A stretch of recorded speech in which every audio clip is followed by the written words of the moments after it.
We thought this would be unique, just taking the congregation out of our building and taking them to a movie theater and let them see it in a movie theater, in that setting. You know, we're a typical church. You know, on a Sunday evening, we may have 15–20% of the congregation come back because of the nature of the event. 70–80% of our congregation came back to watch the movie. I can think back 12 weeks, 2 weeks sometimes, even a month ago, and can I remember the details of what my pastor shared in a sermon? I really can't. But I can still talk about movies and films that I saw in the 80s, in the 70s, and even in the 60s that stick with me. And this film has taken me to a deeper level.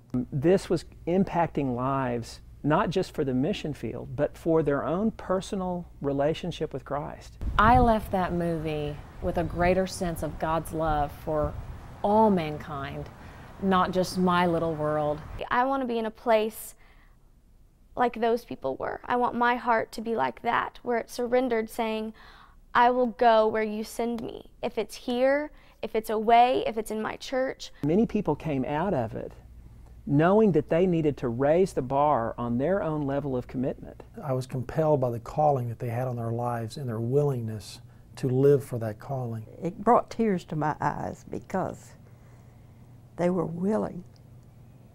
It was like this sense of, you could feel the stillness in the room, and it was just this awe. There was electricity in the air with them. I think a lot of it was, I sense a lot of reflection. It just absolutely touched my heart. And there's no doubt that it would compel me and the men that I work with and the women that I work with to examine their own life and say, does my life count? What am I willing to give up? What am I willing to sacrifice? Those are the kinds of questions that you can't help but ask as you're watching this incredible documentary play out in front of you. I think that was one of the things that had the biggest effect on them, was that, hey, this is something that I can do. And not the fact that they wanted to go die, but the fact that they wanted to go live their lives for Christ.